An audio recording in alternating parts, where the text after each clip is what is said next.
So, you're thinking about getting a puppy this year, but you're not really sure how to go about it, or what it really entails, or what the process looks like. In fact, you have a bucket load of questions, and you don't know where to turn to get your answers. Hi, I'm Ella, I'm a dog trainer, and I'm currently studying to become an animal behaviourist. In today's video, we're going to be looking at some of the things that you need to be considering before you even consider getting a puppy. Now slow down, I know people are all thinking the same thing. Adopt, don't shop, go to a shelter, take a dog out, save a life. And I wholeheartedly agree with you. I could sit here till I am blue in the face and tell you to go and rescue dogs. But I'm pretty sure that the people who have clicked on this video are people who have already decided that they are getting a puppy. The best thing I can do in this scenario is to make sure these people are picking the right puppy for the right reasons. I have influence through this video, but only through a screen. The second best thing I can do for people who have already decided to get a puppy is to make sure that they pick the right puppy for them so that puppy doesn't end up in rescue too. I will link some of my favourite rescues which I've supported for years in the description below. So if you have decided that you are getting a puppy, here are some things to think about before you bring a new family member home. The first thing I want you to ask yourself is, what are your current hobbies? You might think that's a bit of a strange question, but it is really important to match you up with the sort of dog that suits your lifestyle, not just the sort of dog that you want. For example, if you like to have your friends over, you like to hang out in pub gardens, you like to be active and social, I can probably tell you now that a guarding breed is not for you. Yes, you could get a guarding breed, and you can train dogs who were traditionally meant to guard, be well-rounded and friendly dogs, but it will take so much more work. The truth is, if you have a certain sort of lifestyle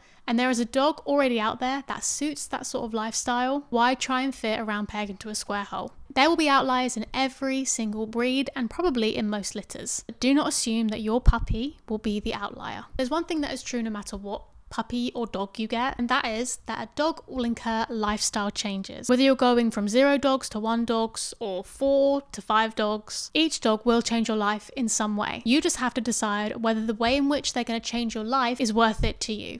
For example, if you don't like hoovering twice a day, maybe it's not a good idea to get a German Shepherd or a Golden Retriever. If you don't like washing pee off the back of a dog's legs, maybe don't get a male whippet. If you don't like the idea of having to cat-proof your garden so your dog doesn't eat your neighbour's cats when they come in, maybe don't get a greyhound. If you don't like the idea of having a dog who is more prone to barking, don't get any of the little breeds that are more prone to barking. You will never be able to de-dog a dog. They will keep doing what is intrinsic or genetic for them. The next thing we really need to consider is where we are getting this puppy from. I am not the person to get all your information about where to find good breeders from, but there are a couple of things to look out for. First of all, if they are a registered breeder with the Kennel Club, they're usually onto a good thing. Next thing you need to consider is where these dogs are being raised. If you want a pet dog in your home, usually you want puppies who have been raised in a home. Now, for working dogs, usually these dogs are raised out in kennels or in a stable, but they would have already gone through a huge learning period whilst they are with their breeder, which is why it's important that if you want a pet dog for your pet home, that they are raised in a home. Good reputable breeders also usually have a waiting list, and they have dams and sires who are known to breed well. They will also not be nervous to put you into contact with the people who have any pups from a previous litter, and you will always be able to meet the dam. Better yet, if you can meet the dam and sire, and even better if you can meet their grandparents as well. They should also have done health checks on both the parents and the grandparents. Different health checks are needed for different breeds. I implore you to go and research your breed. And please remember, just because somebody has health checked their dog does not mean it was a good choice to breed from them. Also, heartbreakingly to most people, a good breeder will not let you choose the puppy. They will choose the puppy that they think will suit your lifestyle. For example, if you have children, they want you to have the most confident puppy. If you live in a flat, they probably want you to have the puppy that's the most chill. A good breeder has a good eye to know which dogs need to go to which homes. I would trust the breeder over aesthetics any day of the week. Now let's talk about bad breeders for a second. I just want to say one thing.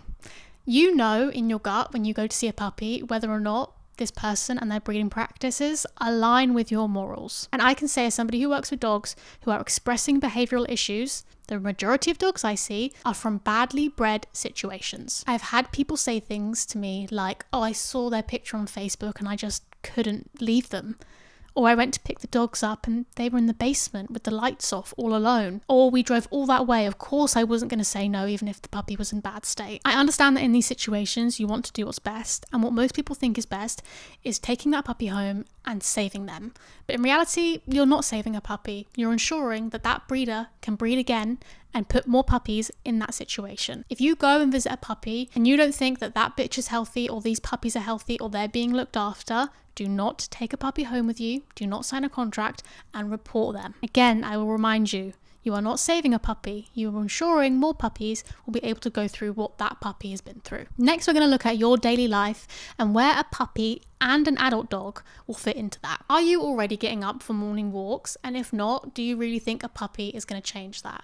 Not only a puppy, but an adult dog, because all puppies will grow into adult dogs. Ask yourself, would I have the energy to deal with a puppy right now? Would I have the energy to go and take my adult dog out for a walk, or train them, or do things that they like? Now, I say puppy and dog because a lot of people only think about the puppy phase, which I think is a very difficult phase, but all puppies will grow into adult dogs. So it's important to think about not just the puppy phase, but also that teenage phase, and then the middle phase, and then the geriatric phase. I'll tell you now that a lot of the issues you'll deal with in the puppy phase, you will also be dealing with in the geriatric phase. They start their life shitting on your carpet, and they will end their life shitting on your carpet. Another point to make here is the reminder that puppies stay puppies until they're about 3 years old. Most people end up giving up their dogs or puppies when they're about 1 to 2.5 years old. Why? Well, it's usually behavioural issues over anything else, and here's where I think people struggle. At the 1 year mark, most dogs are fully grown, or very, very almost fully grown, but they are still babies. They have dog bodies and puppy brains, and that stays the case for a while. So all the things that they were doing as a puppy that were kind of cute and funny and endearing are now dangerous or annoying, or you don't want to deal with anymore. It's important to understand that dogs stay in this juvenile state for quite some time. In fact, I would say up until they're about 3 years old. You will have to work diligently for the first 3 years and then consistently for the next 10 to 15. Now, here's probably my most important point when it comes to thinking about getting a puppy who is going to grow into a big adult dog. Are you ready to treat having a dog as your hobby? Now, I understand that a lot of people see their dogs as their baby or their child, and that's all very cute and very sweet, and I love that. I love that we love our animals enough now that we do more for our animals than any other generation has. But I do think it's important to have some separation. When we see our dogs as only family members, we can risk starting to feel resentful when we have to do everything with them or for them. Instead, I like to think of having dogs as a hobby. This is my hobby, this is my me time, this is my relaxing time.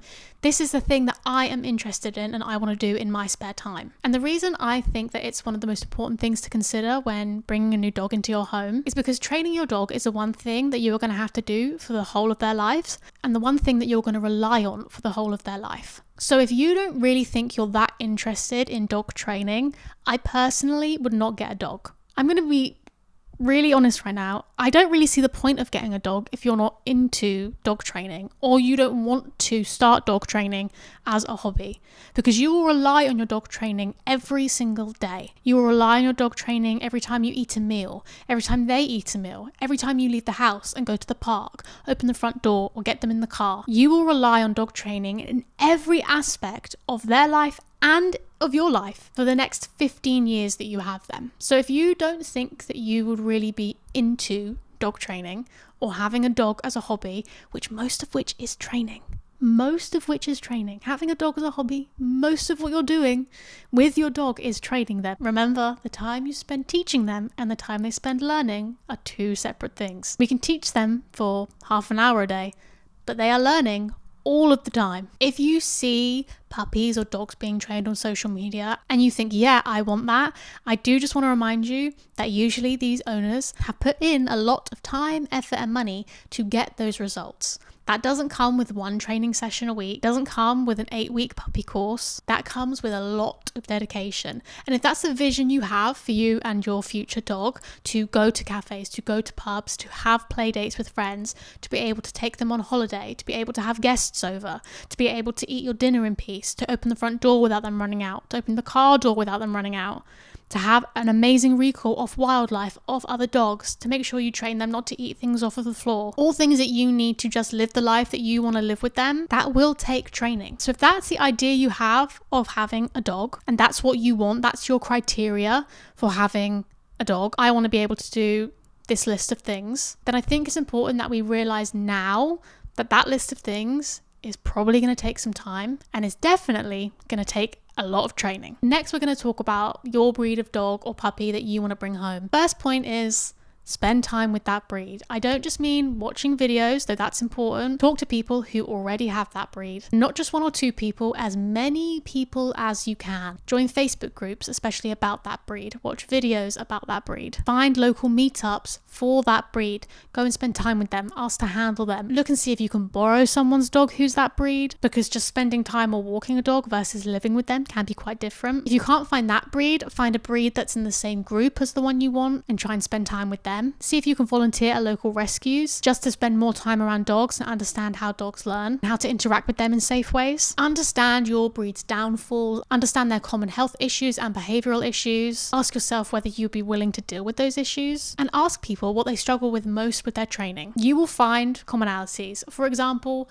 most people who have cockapoos usually struggle with their cockapoo eating things off the floor or stealing things because they come from two retrieving breeds. Most people who have bully breeds usually struggle with them getting a little bit too excited when greeting people or other dogs. Every breed has their downfalls. Make sure you know your breed's downfalls before you even think about getting them. If you don't like the sound of having to train a dog and to implement that training for the next decade and a bit of your life, I can assure you now, with love in my heart, getting a dog is not for you. If you've watched this video and you've realized, okay, maybe getting a dog or a puppy isn't for me, but I love dogs, don't fret. There are plenty of other ways that you can hang out with dogs. I really recommend going and finding a local rescue and volunteering. You can just volunteer to walk the dogs. You can volunteer to clean out their crates. You can volunteer to do a bit of fun training with them. Ask friends and family and neighbours if you can walk their dogs or hang out with their dogs. You can spend time with dogs without having a dog. And sometimes that's all you need. That's all you want. Just because you're a dog lover doesn't mean you have to have a dog. It might not be the right time for you now. There's always a possibility of getting a dog in the future. It's not a now or never situation. Majority of people can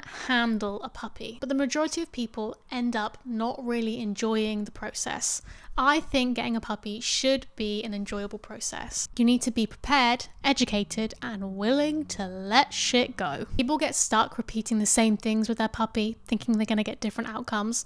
And I think that's when people get frustrated because they have read a formula in a book or online or by one specific dog trainer that they've either met in person or they're following, and it isn't working for them, either because they're not applying it in the correct way, because they have no guidance, or because it wasn't very good methodology in the first place. Either way, the number one way to survive having a puppy is to adapt. And if you think that you could adapt to all of the things that your puppy is going to throw at you, well then congratulations. A puppy will be on their way to you soon. This is a very nuanced subject and topic, and quite frankly, I'm not going to have all the answers, but I know that I have some answers, and I hope some of those answers helped you. If you enjoyed this video, it would really mean a lot if you could like and subscribe, and please feel free to leave any questions below. As always, thank you for watching, say hi to your dogs for me, and I will see you in the next one. Bye!